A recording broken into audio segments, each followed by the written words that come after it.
Correct, oo. Okay, ito na po. Kasama na po natin si Attorney Mark Christopher Tolentino. Yes! Hello. Hello. Ayan. So, ano yung mga tanong niyo about annulment, Ayun na. quality of Hindi marriage? muna, mamaya natin puntahan ito. Kaya, palagay ko, Ha? maraming magtatanong sa atin yan. Saan po kayo nag-ano ngayon? Nagpa-practice? I am a private lawyer. I'm based in Makati. I'm also a part-time professor of De La Salle University. I'm teaching commercial law, partnership, corporation. Yan. So, professor kayo, tapos nagso-service kayo privately, meron kayong Yes, firm I po. have a law office in Makati. So, we are 12 lawyers there in my law office. Oo. So, paano attorney nyo nakasikaso yung love life? Oo nga. So far, based on time management. Pero may girlfriend po kayo yan? Yes, I am. In a relationship. Di ba? In a relationship pagdating sa Facebook. Oo. In a relationship. In a relationship. Okay, Oo. pag-usapan na natin. Kanina, So, ano yun, attorney, in a relationship sa Facebook o engaged? Wala nakalagay. Wala nakalagay. complicated. Complicated. Ang hirap, siguro ang hirap makipagrelasyon sa isang abogado. Oo nga. Kasi alam nila yung karapatan nila, daya nitong mga ito. Di ba? Alam nila yung mga batas-batas. Some said lawyers are liars, but according to me, lawyers are good lovers. Parang driver lang. Correct. Parang driver lang. Correct. Okay, attorney, unang-una, yung i-differentiate natin, yung annulled, legally separated, at saka divorce. Alam naman natin na walang divorce sa Pilipinas. Correct. Pero gugulatin po kayo ng guest natin ngayon dahil merong divorce sa Hoy! Pilipinas. Hindi nga. Meron. Divorce. Okay. Meron. At hindi paliliwanag.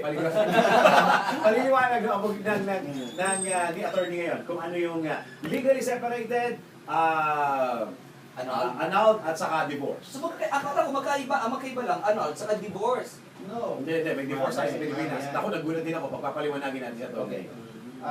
According to the family code, mayroon tayong nullity of marriage, mayroon tayong annulment of marriage, mayroon tayong legal separation.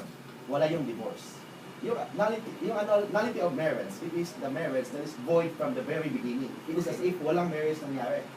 Whereas, Parang yung kaso ni Chris Aquino. Sa Aquino? yes, Oo, null and that void. was based on psychological incapacity. Second kind of defective marriage is annulment of marriage. Yung klaseng marriage na yun is void. It is valid until declared annulled. So, the effect of nullity of marriage, the effect of annulment of marriage is singleness. Okay? Yun yung effect. Yes, but let's say legal separation, the marriage bond is still there. There's only separation in bed and in bond. But you're still married, so you have no capacity to remarry. Okay. Whereas in divorce, ang effect in divorce also singleness.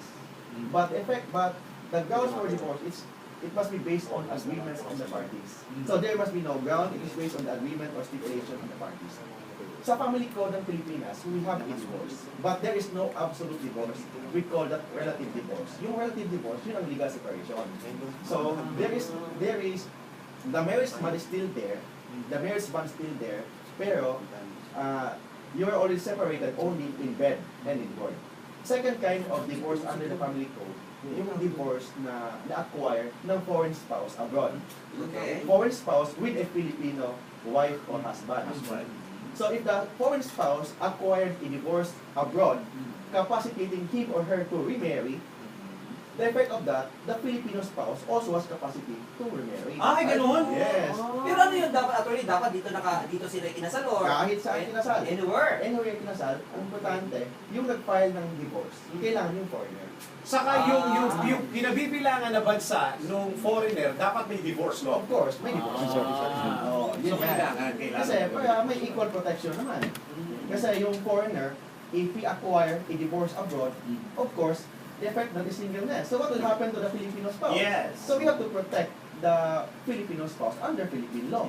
Yun ang effect nun. Pero di ba pag-divorce, kapag ka na-divorce na kayo, parang magbibigay pa rin ng sustento doon sa wife mo? Depende yan. Kasi pag divorce na kayo, wala na sustento kasi Wala na. cut off na yung marital bond niya eh. So there is no more obligation to support, except of course with respect to the children. Yes, of- Yes. But with respect to the spouse, wala na. Pareho lang po ba yung effect ng divorce sa annulment? Yes, singleness. Singleness, ibig sabihin, you have now the capacity to remarry. Remarry. So effect yun, single ka na. Oh. But in the Philippines, wala tayong divorce, absolute divorce. That's why Absolute. there is no such thing as divorce as a civil status. It's only married or single. So yung civil status, it's either single or married. Walang annul. Walang anal. Walang It's not a civil status, anal. Oo. What is anal? Meron pa isa, widow. Widow. Iba na yun. Iba na yan. Kailangan bisigahan yun. Ayun. Yung pala, sa bagay, annulment na yan. Naku, yung mga annulment na yun, hindi naman problema sa mga bating. Kasi walang marriage naman sa mga Kasi nung kuhan kasi ng batas natin about marriage, nakalagay sa batas natin that marriage is a permanent, it's a special contract of permanent union. Nakalagay permanent union between man and a woman. To enter into a contract of marriage in accordance with law, nakalagay, then family is a foundation of social institution. Okay? Correct. So it means that even our constitution nakalagay that the state recognizes family life as an inviolable social institution. That's why it is the obligation of the state to preserve the sanctity of marriage.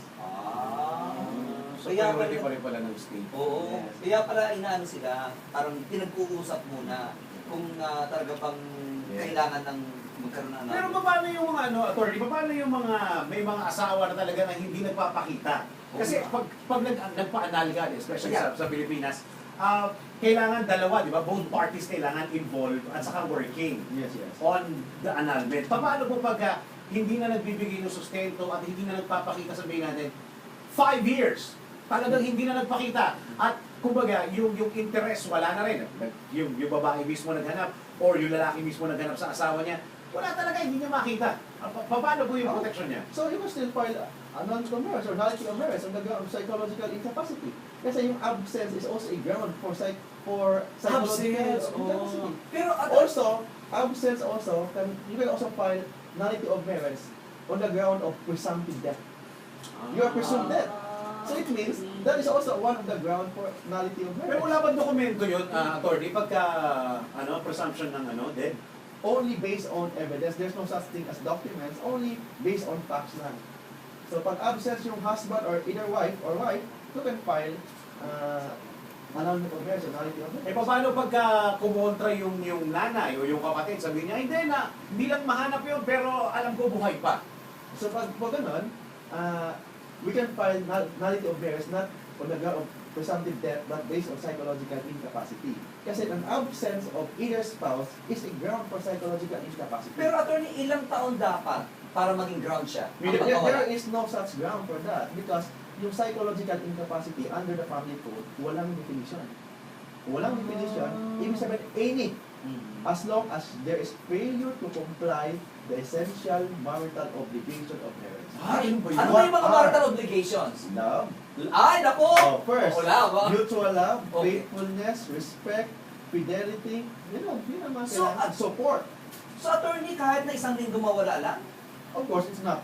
Kailangan na mga ilang... mabigat na evidence or ground for the finality of marriage. Kasi 1 week lang is not enough. That's why we need, in filing nullity of marriage, of course, it is not an essential requirement that there must be a psychologist who will testify before the court, but it is kailangan yan.